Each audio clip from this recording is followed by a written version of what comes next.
Short word on Shavuos. This week's piece is something I heard over from Rabbi Yonah Reese, the rabbi of the Ab Bezdin, the head of the court of the CRC, the Chicago Rabbinical Council, and I believe he said it in the name of Rav Herschel Schachter, the Rosh Yeshiva of Yeshiva University. The pasuk says, "Yitzyatzu b'tartisachar," and the Bnei Yisrael, we usually say, like, stood at the foot of the mountain. This is a reference to Mount Sinai, because on Shavuos, that's when we got the Torah.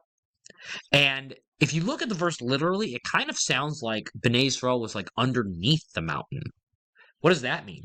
So the Talmud in Masechet Shabbos tells us, Amar Rabbi Avdimi bar Chama bar Chasa, Malamed shekafa Kadosh Baruch Hu aleichem es har kegigis, and V'amar alhem im atem mekablan Torah mutav, im lav sham tchei kuvraschem.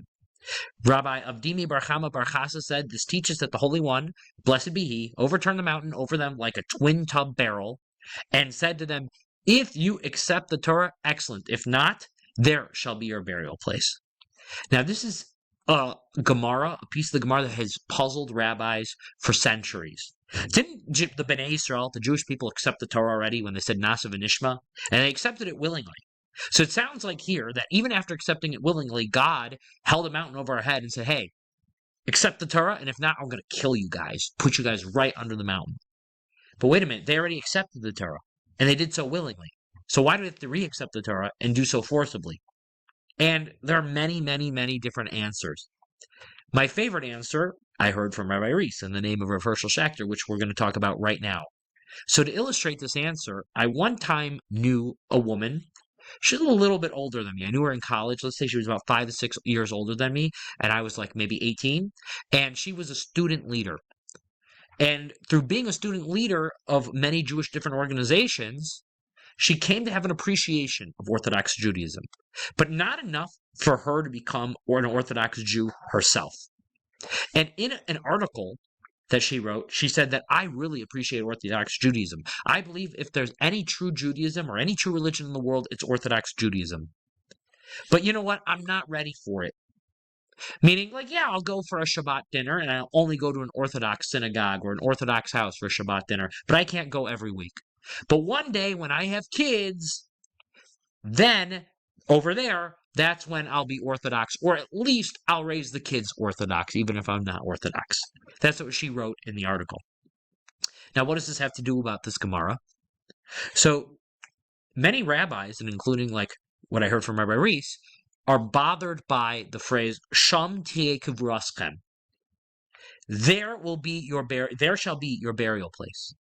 Well, if God's holding the mountain over their heads, the implication is that if you don't accept the Torah right now, here will be your burial. Meaning, right now you will die. What does the Talmud mean when it says over there will be your burial? So what I heard these rabbis say is that not that God was forcing them to re-accept the Torah. That's not what was happening over here, because that really doesn't seem to make sense. What was happening over here was God saying, I know you guys already accepted the Torah, but I want you guys to realize that you might have thought, oh, when I'm accepting the Torah, I'll do it, but I'll do it one day. I'll do it later in the future. Over there, what does over there mean? When I have money, when I have my own land, and I have a family, over there, in that area is where I'll do the Torah and I'll accept it. So I'm accepting it now, but I'll do it over there. And God is now reinforcing to them that is a bad philosophy, okay? Because the over there, so to speak, is your burial place. When people delay and say, when I have this, I'll learn Torah, they end up never learning Torah. They end up never keeping the mitzvahs. Always that procrastination always leads to less spiritual observance.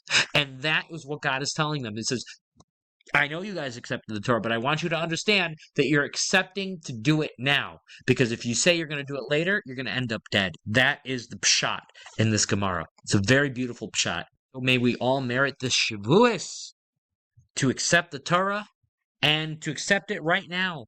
Make those Kabbalahs right now and get them done and do them right away. Have a good